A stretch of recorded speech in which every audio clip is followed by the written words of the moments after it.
하나님의 말씀은 데살로니가전서 5장 1절에서 11절까지 말씀입니다. 신약성경 데살로니가전서 5장 1절에서 11절까지 저와 여러분이 한 절씩 읽겠습니다. 형제들아, 때와 시기에 관하여는 너에게 쓸 것이 없음은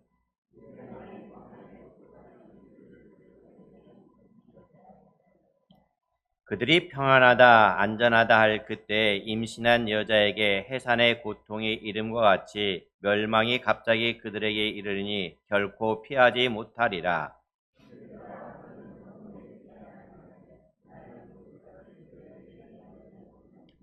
너희는 다 빛의 아들이요 낮의 아들이라. 우리가 밤이나 어둠에 속하지 아니하나니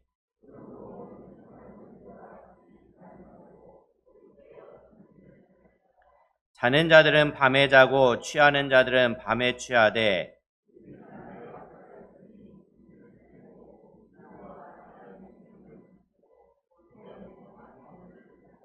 하나님이 우리를 세우심은 노하심에 이르게 하심이 아니요 오직 우리 주 예수 그리스도로 말미암아 구원을 받게 하심이라.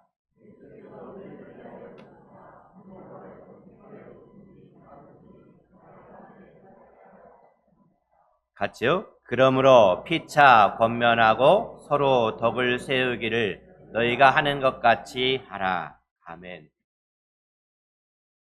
이 세상은 참으로 불안하고 위험한 세상입니다. 그래서 사람들이 불안한 마음을 달래기 위해서 온갖 종류의 보험을 사놓습니다. 생명보험, 자동차보험, 의료보험, 심지어 연예인들은 어떤 일부분의 그 신체의 한 부분에 대해서 보험을 든다고 합니다.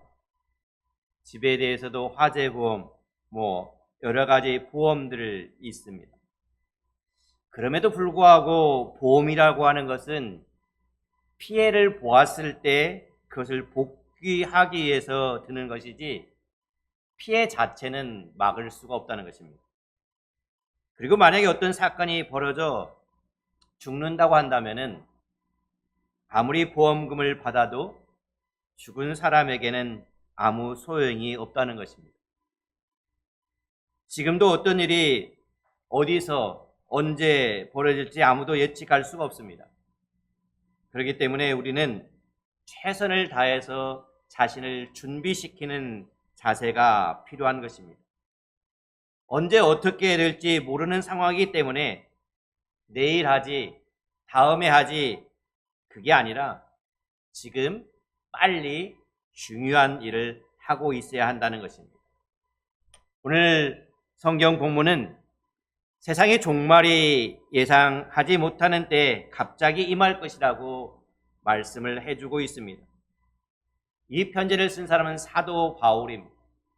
사도 바울이 전도 여행을 하면서 2차 전도 여행을 하게 되는데 2차 전도 여행 때 바울 서신 2권을 씁니다. 데살로니가 전서와 데살로니가 후서를 쓰게 됩니다. 2차 전도 여행 때 마게도니아로 건너가서 빌립보에 가다가 그 다음에 데살로니가로 갑니다. 지금의 그리스 북부 지역이죠. 거기서 복음을 전하다가 데살로니가 유대인들이 박해를 하고 하도 난리를 쳐서 그것을 오래 머무를 수가 없었습니다. 바울은 그곳을 떠나면서 이제 갓 믿은 초신자인 데살로니가 교회 성도들을 그냥 두고 오는 게 안쓰럽기도 하고 안타깝기도 하고 불안해서 그들에게 편지를 쓴 서신이 데살로니가 전서입니다. 이 편지에서 바울은 예수님께서 하신 말씀과 비슷한 말씀을 하고 있습니다. 1절, 2절에 보면은 형제들아, 때와 시기에 관하여는 너에게 쓸 것이 없음은 주의 날이 밤에 도둑같이 이를 줄을 너희 자신이 자세히 알기 때문이라 라고 말합니다. 그러니까 예수님께서 언제 다시 이 세상에 오실 것인지는 아무도 모릅니다. 그래서 그것을 가리켜 마치 도둑이 언제 훔치러 올지 모르는 것과 같다라고 표현하고 있습니다. 도둑이 미리 집에 훔치러 가겠습니다 예고하고 오는 것은 없습니다. 선생님 안녕하십니까? 제가 내일 새벽 1시에 댁으로 찾아뵙고 선생님께서 아끼시는 물건들을 저희 집으로 옮기도록 하겠습니다. 물론 현금도 다 포함됩니다. 협조를 부탁드립니다. 라고 도둑을 말한 도둑은 한 번도 없을 것입니다. 몰래 들어가 훔칩니다. 집이 비어있을 때 들어가 훔치죠. 절대로 미리 예고하지 않습니다. 도둑이 언제 올지를 집 주인이 안다면 미리 경찰을 불러서 집을 지키고 아마 도둑이 오는 것을 잡게 하겠죠. 그러나 그런 일은 결코 벌어지지 않습니다. 그런데 이 세상이 끝나는 날이 바로 그럴 것이라고 성경은 우리에게 가르쳐주고 있다는 것입니다. 예수님도 알려주셨고 바울도 여기서 말하고 있습니다. 그날이 언제 올지 아무도 모르는 것입니다. 게다가 그날은 결코 피할 수 없다는 것이 더욱 심각합니다. 3절에 그렇게 말하잖아요. 그들이 편안하다, 안전하다 할 그때 임신한 여자에게 해산의 고통이 이름과 같이 멸망이 갑자기 그들에게 이르니 결코 피하지 못하리라. 그날, 즉 예수님이 다시 오시는 날은 반드시 있다는 것입니다.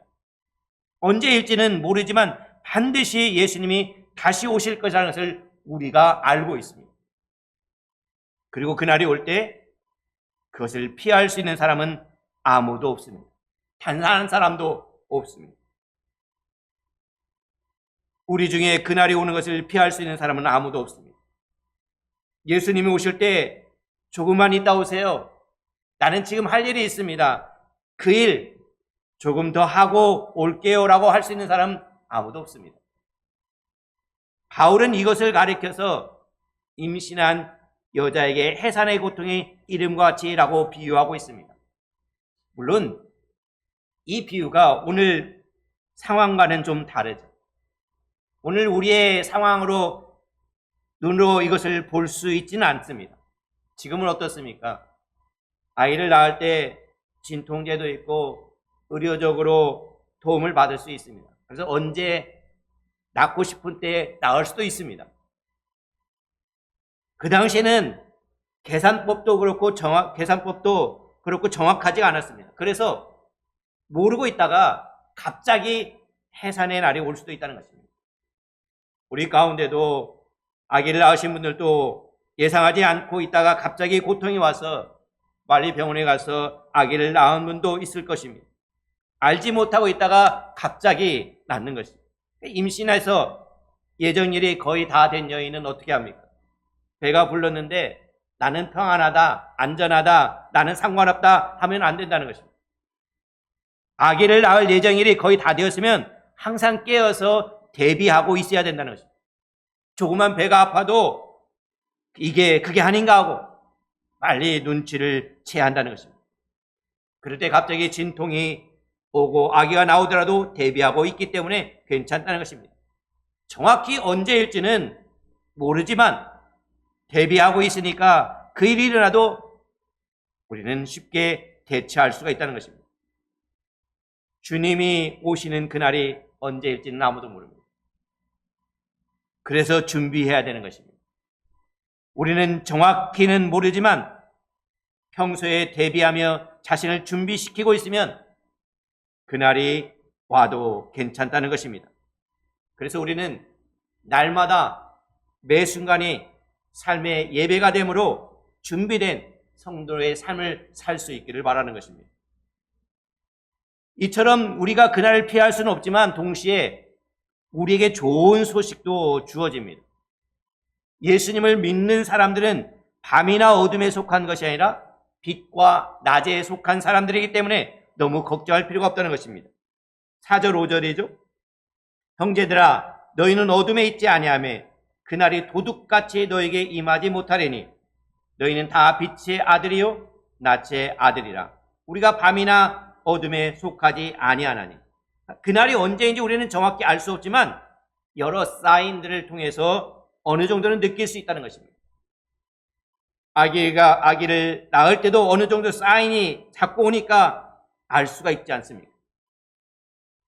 우리는 어둠이 아닌 빛 가운데 살기 때문에 우리는 마지막이 가까웠음을 느낄 수가 있는 것입니다. 우리 믿는 사람들은 이렇게 하나님을 예배하고 말씀을 붙들고 기도하며 살고 있기 때문에 그날이 언제 와도 상관이 없는 것입니다. 혹시 여러분 가운데 그날이 갑자기 오면 나는 큰일인데, 그러면 안 되는데, 예수님 조금 늦게 오셔야 하는데 라고 생각한다면 뭔가를 오해하고 계신 것입니다. 예수님이 오실 날, 그날은 우리에게 빨리 오면 좋은 날인 것입니다. 결코 나쁜 날이 아닙니다. 예수 믿는 사람에게는 그 예수님 오시는 날이 축제의 날입니다. 그러므로 우리는 다른 이들과 같이 자지 말고 오직 깨어 정신을 차릴지라. 자는 자들은 밤에 자고 취하는 자들은 밤에 취하되. 여기서 핵심은 뭐겠습니까? 우리가 어디에 속한 사람들인 걸 항상 기억하는 것입니다. 우리가 빛의 자녀이고 낮의 자녀라고 말합니다. 그러니까 빛의 자녀, 낮의 자녀로서 무엇을 해야 됩니까? 깨어 있으라라고 말합니다. 잠을 자지 말고 깨어 정신을 차리라고 말하는 것입니다. 그러니까 깨어 정신을 차리라는 것입니다. 정신을 차리는 것이 중요합니다. 그러니까 중요하기 때문에 6절과 8절에서 두 번에서 계속해서 정신을 차리라라고 말합니다. 8절에도 그렇게 했죠. 우리는 낮에 속하였으니 정신을 차리고 믿음과 사랑의 호심경을 붙이고 구원의 소망이 두어졌으다. 정신을 차리는 것이야말로 주님의 날을 잘 준비하는 열쇠가 된다고 여기서 보여주고 있습니다. 그런데 여기서 정신을 차리는 것은 누군가 제대로 살고 있지 못할 때 뒤통수를 한 대 딱 때리면서 야! 정신 차려! 라고 하는 식이 아닙니다. 여기서 정신 차리라고 하는 것은 맑은 정신으로 산다는 것입니다. 깨끗한 정신인 것입니다. 이것은 곧 자기 절제를 의미하는 것입니다. 자기 자신을 절제하지 못하면 유혹이 올 때 거기 쉽게 넘어가고 맙니다. 우리는 매일의 삶 속에서 항상 잠을 자고 취하라는 유혹을 수없이 많이 받으며 살고 있습니다. 여기서 단지 우리의 육신이 잠을 자고 술에 취하는 것만이 이야기하는 것이 아닙니다. 영적으로 깨어있지 못하게 하는 것을 말하는 것입니다. 잠을 자고 술에 취하면 어떻게 됩니까? 깨어있지 못하는 것입니다. 정신을 차리지 못하는 상태가 됩니다. 깨끗한 마음이 될 수가 없다는 것입니다. 자기 자신을 절제하지 못하게 되면 쉽게 유혹에 그냥 넘어가게 됩니다. 평안히 가라. 야, 고생할 게 뭐 있냐? 적당히 해라 라고 말합니다. 깨어 정신 차리고 있지 않으면 그냥 거기에 넘어갑니다. 예수님 믿어도 적당히 믿어라. 그렇게 열심히 할 필요가 뭐가 있느냐라고 말합니다. 자기 절제라는 것은 바로 이것입니다. 편안함에 안주하는 것을 거부하는 것입니다. 아니다. 나는 편안한 것이 내 삶의 목적이 아니라 하나님을 기쁘시게 하는 것이 내 삶의 목적이다라고 편안함을 거부하는 것입니다. 그런데 그냥 편안하게 하는 것과 하나님이 주시는 평안은 다른 것입니다. 하나님을 열심히 제대로 섬기면 진정한 평안이 있는 것입니다. 세상이 주는 평안과 다른 것입니다. 수없이 사탄이 우리를 유혹하는 상황에서 우리가 자신을 절제하지 못하면 어떻게 되겠습니까? 그냥 편안하게 하자고 내 마음을 주게 되면 어떻게 되겠습니까? 아마 그 일에 빠져들게 되죠. 그것을 뭐라고 말합니까? 중독된다고 말합니다. 내가 원해서 한 건데, 내가 편안해지고 싶어서 한 건데, 놀랍게도 그 편안함을 추구하게 되면은 나중에는 거기에 빠져서 중독이 된다는 것입니다. 그래서 이제는 내가 빠져나오고 싶어도 빠져나오지 못하게 됩니다. 이제는 내가 하고 싶지 않는데도 그것을 절제할 수가 없는 거죠. 완전히 그것의 노예가 되고 말기 때문에 그렇죠. 편안한 삶을 추구하게 되면 내가 좋아지는 게 아니고 오히려 뭔가의 노예가 된다는 사실을 꼭 기억하시기를 바랍니다. 편안한 삶을 추구하면 노예가 되는 것입니다. 그러나 우리가 주님 안에서 평안함을 거부하고 내 자신을 절제할 때 우리는 사단의 유혹을 이길 수가 있는 것입니다. 그러니까 발전에서 바울이 말하는 것은 전쟁 때 군인들이 사용하는 호심경이죠. 가슴에 붙이는 보호용 철막을 붙이고 머리에는 투구를 쓰라라고 말하고 있습니다. 그런데 이것이 무엇입니까? 호심경을 가슴에 붙이고 머리에 투구를 쓴다는 것이 무엇입니까? 그것은 군인들이 쓰는 것입니다. 일반 시민들이 이거 쓰지 않습니다. 갑옷을 입고 투구를 쓴 시민이 누가 있겠습니까? 군인들이 입고 쓰는 것입니다. 이는 뭘 말하겠습니까? 우리는 바로 뭐라는 겁니까? 군인이라고 하는 것입니다. 군인은 전쟁에서 싸우는 사람입니다. 우리의 삶에 매일 영적 전쟁을 싸우고 있다는 것입니다. 우리의 싸움은 계속되고 있는 것입니다. 그리고 매일의 이 영적 싸움에서 필요한 무기로서 믿음과 사랑과 소망이 주어졌다는 것을 이야기해주고 있습니다.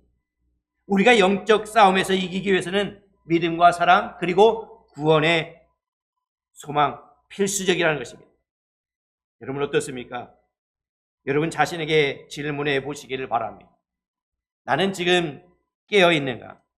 나는 지금 정신 차리고 살고 있는가? 다시 말해서 편안함을 거부하고 나 자신을 절제하는 삶을 살고 있는가? 혹시 편안함을 추구하며 절제하지 못하는 것은 아닌가 생각해 볼 수 있기를 바랍니다. 우리가 깨어 정신을 차릴 때, 즉 평안함을 추구하는 삶을 버리고 자기 자신을 절제하며 나갈 때 우리는 주님 앞에 가는 날을 잘 준비하게 되는 것입니다. 그런데 깨어있지 못하고 정신을 차리지 못하면 뭔가의 평안함을 추구하며 쭉 빠져 있다면 그것은 그것의 노예가 되어서 헤어나지 못하게 되고 결국 주님 오실 날을 제대로 준비할 수 없게 되는 것입니다. 그러나 우리는 빛의 아들이요 낮의 아들이기 때문에 깨어 정신을 차리고 믿음과 사랑의 호심경을 붙이고 구원의 소망에 투구를 써야 되는 것입니다. 빛과 낮에 속한 사람이 아니라면 그렇게 할 필요가 없는 것이죠. 밤에 속한 사람, 어둠에 속한 사람, 뭐 하러 그렇게 하겠습니까? 뭐 하러 호심경을 붙이고 투구를 쓰겠습니까? 어둠이나 밤에 속한 사람은 그렇게 하지 않고 편안함만 추구하며 늘 잠자고 취한 삶을 살아가겠죠. 그러나 믿음과 사랑의 호심경을 입고 구원의 소망의 투구를 써야 될 이유는 우리의 소속 때문에 그렇습니다. 내가 누구에게 속해 있습니까? 내가 정말 예수님께 소속되어 있다면 그렇게 해야 된다는 것입니다. 예수님 소속이 아닌 분은 그렇게 할 필요가 없죠.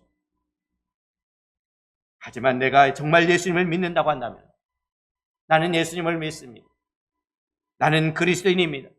나는 하나님의 자녀입니다라고 한다면 소속이 분명하다고 한다면 믿음과 사랑의 호심경을 붙이고 구원의 소망에 투구를 쓰고 깨어서 정신 차리고 살아야 한다는 것입니다. 그렇게 무장하고 싸울 때 우리는 이길 수가 있고 하나님 앞에 서는 날을 준비할 수가 있게 되는 것입니다. 오늘 성경은 주의 날이 밤에 도둑같이 이를 것이다 라고 분명히 말씀하고 있습니다. 사람들은 도둑으로부터 자기 재산을 보호하기 위해서 자신을 지키기 위해서 온갖 준비를 다 합니다. 요즘에는 뭐가 많이 발달되어 있습니까? 어디 가나 CCTV가 다 있습니다. 안전장치가 다 있죠.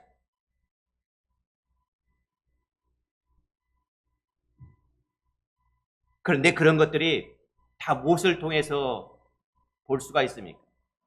인터넷을 통해서 볼 수가 있잖아요. 근데 인터넷을 통해서 볼 수가 있는데 그 인터넷이 해커들에서 뚫린다고 한다면 어떻게 될까요? 아마 나의 삶이 24시간 다 드러나게 될 것입니다. 아니 지금도 마찬가지죠. 우리가 어디를 걸어가도 CCTV가 다 지켜보고 있는 것이죠.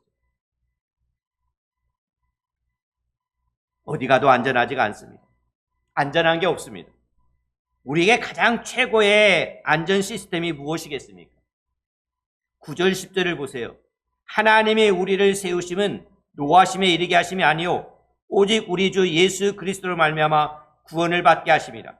예수께서 우리를 위하여 죽으사 우리로 하여금 깨어 있든지 자든지 자기와 함께 살게 하려 하심이라. 무슨 뜻입니까?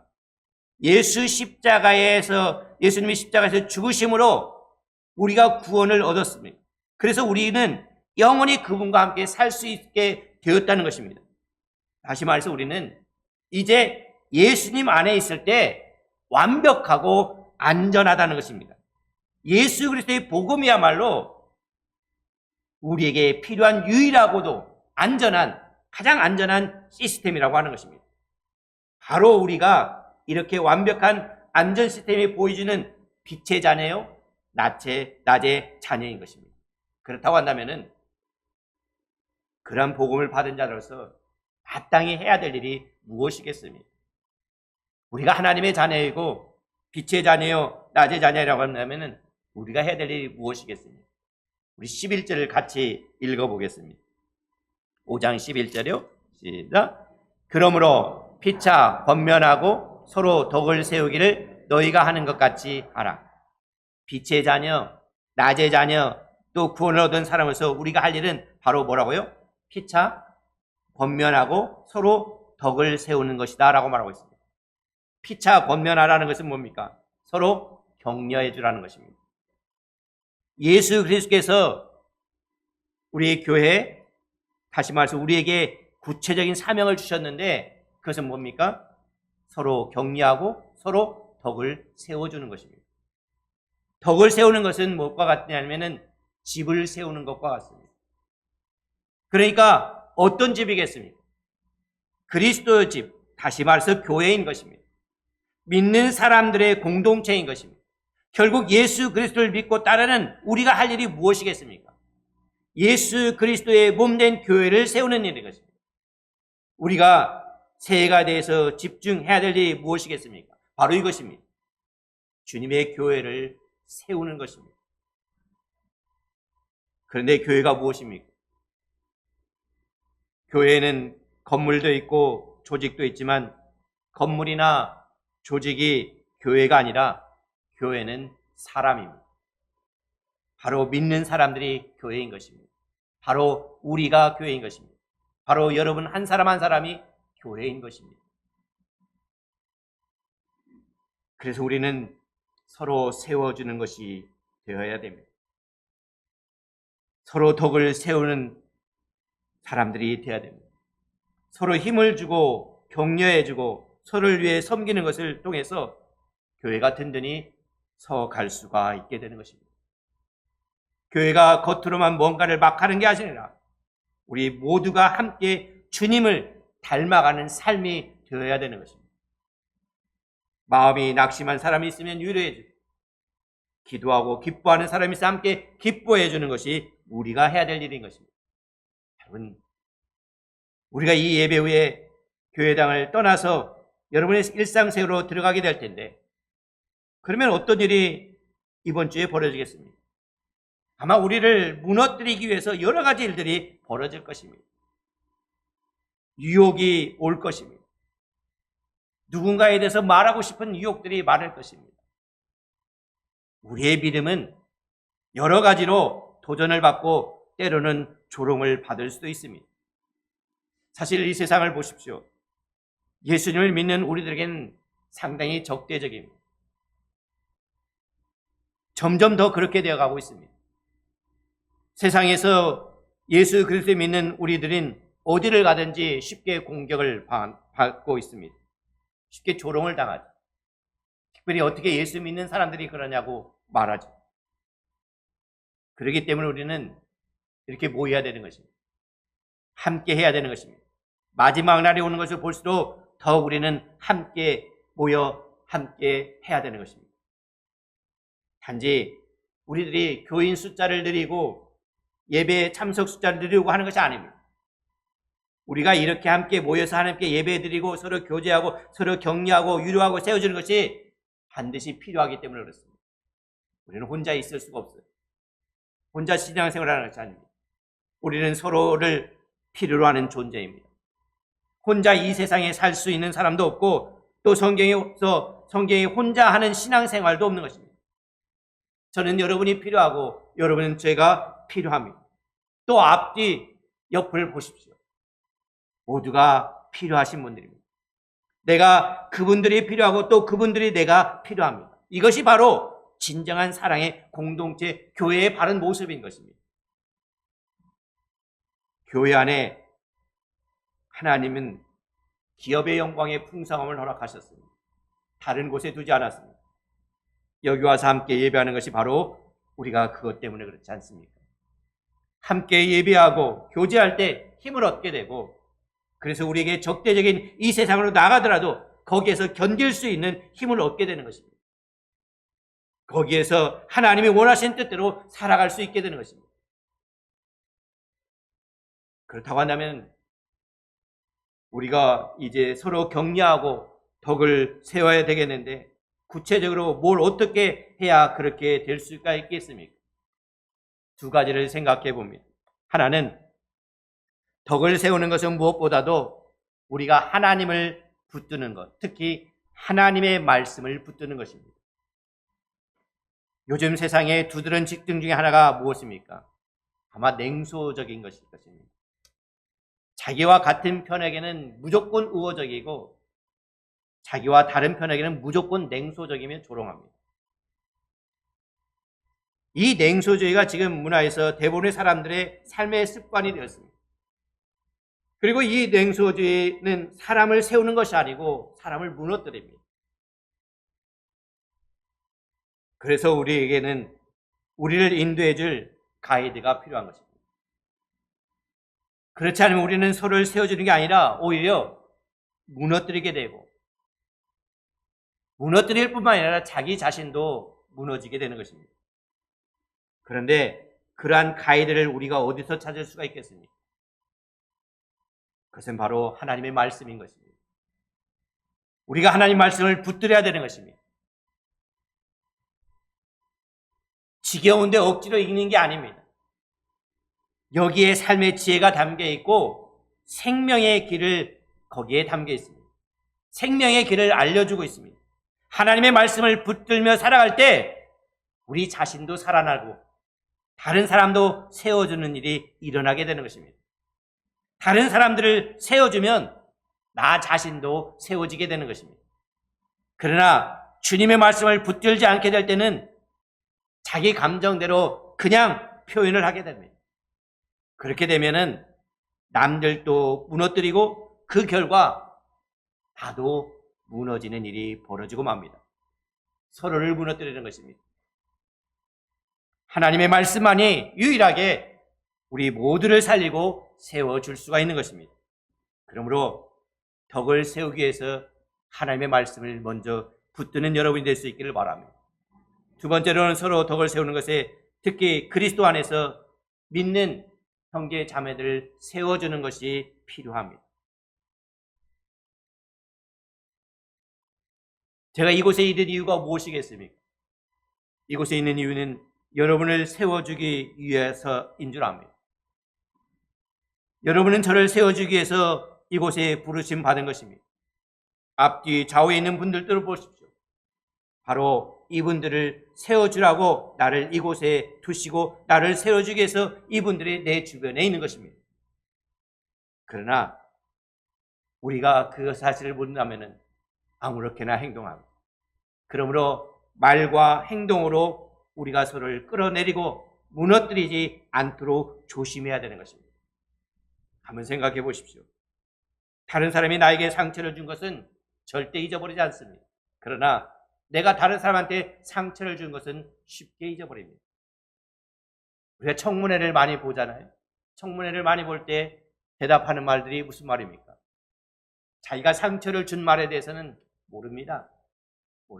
알지 못합니다. 자기가 상처를 받은 것에 대해서는 기필코 찾아내서 그것에 대해서 압박을 가하는 것입니다.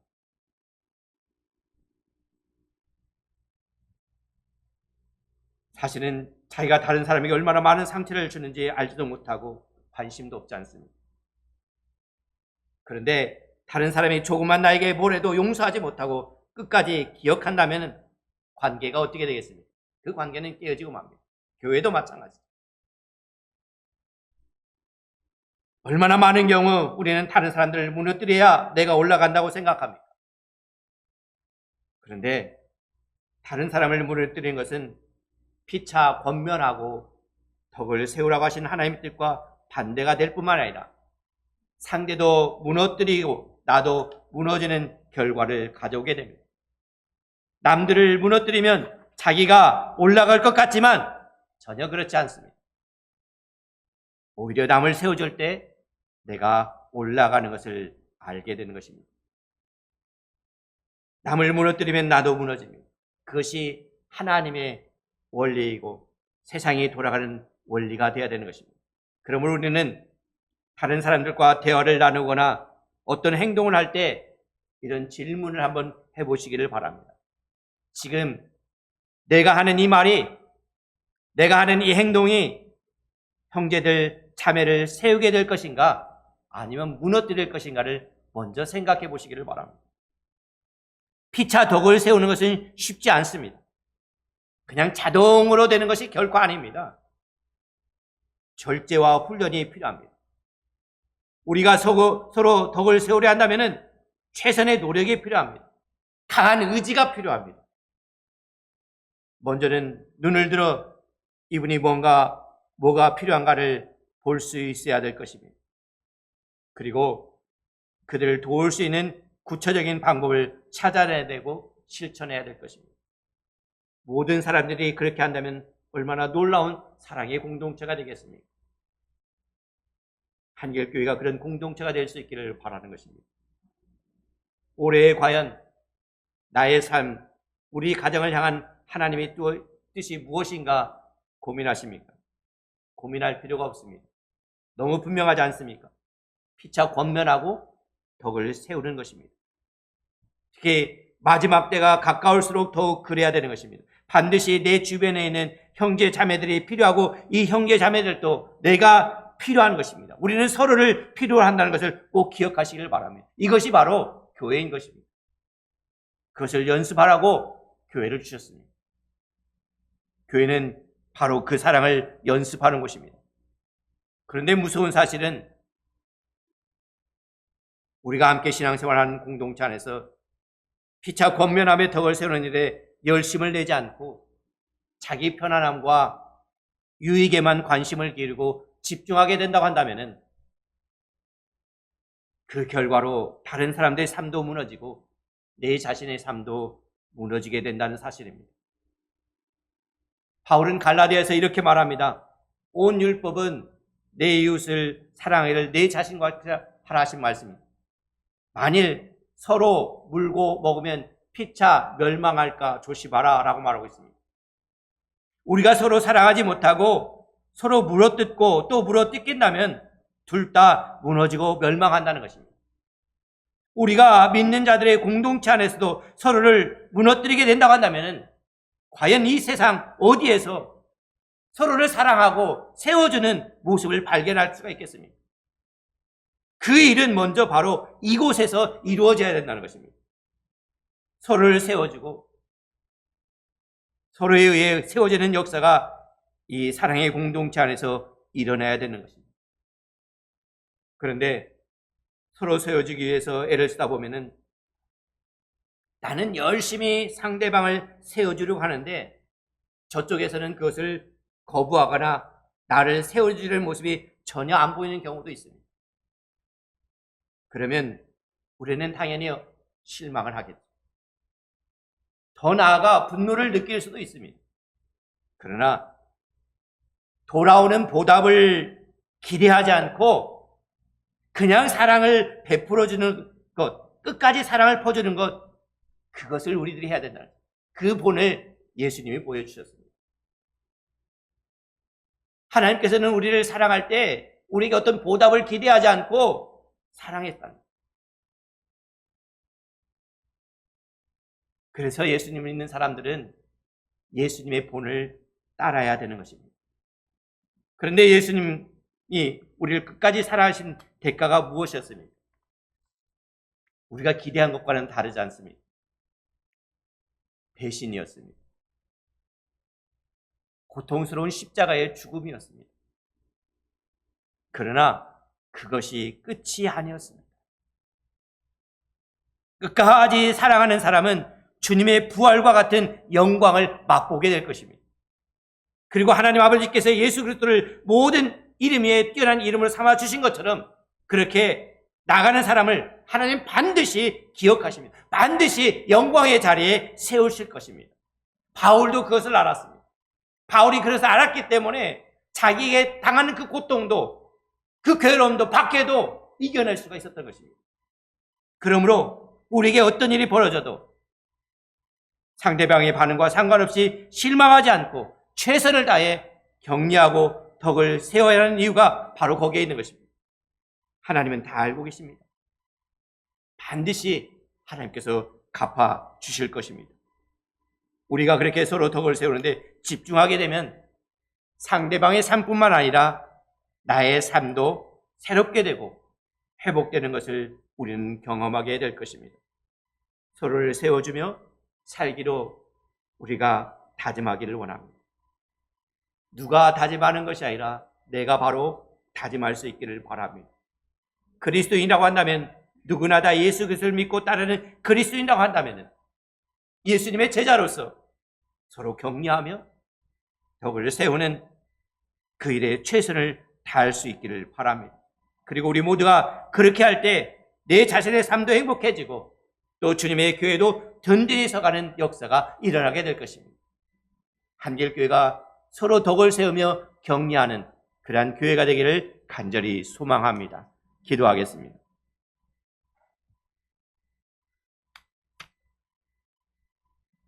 사랑의 아버지 하나님, 아버지 하나님께서는 우리를 사랑하는데 어떤 보답도 기대하지 않았습니다. 하나님, 우리를 또 주님의 본을 받아 보답을 기대하지 않고 사랑하며 서로를 세워주고 격려하는 삶이 살 수 있도록 도와주시옵소서. 우리의 시선으로 바라보지 않게 하시고 주님의 시선으로 바라볼 수 있는 눈을 허락하여 주시옵소서. 하나님, 한길교회를 붙들어 주심에 감사합니다. 이 한길교회 공동체가 주님의 나라를 온전히 세워가게 하시고 온전한 교회로 세워져가며 주변 모든 사람들에게 주님의 사랑을 풍성하게 나눌 수 있는 교회가 될 수 있도록 인도하여 주시옵소서. 한 사람 한 사람이 참으로 귀합니다. 귀한 영혼들 하나님께서 함께 모이게 하셨사오니 함께 모임을 통해서 하나님의 이름을 높여드릴 수 있도록 은혜 허락하여 주시옵소서. 감사함으로 주 예수님의 이름으로 기도하였습니다. 아멘. 지금은 구원자 되신 우리 구주 예수 그리스도의 무한하신 사랑과 주의 백성들을 보살펴 주시는 하나님 아버지의 은혜와 주의 백성의 심령 가운데 새 힘을 공급해 주는 성령님의 역사하심이 오늘 또 주님의 말씀을 듣고 주의 말씀대로 살아가기로 결심하는 성도들과 그들의 가정과 그들의 사업터에 지금부터 영원히 함께 하시기를 우리 구주 예수 그리스도 이름으로 간절히 축원하옵나이다. 아멘.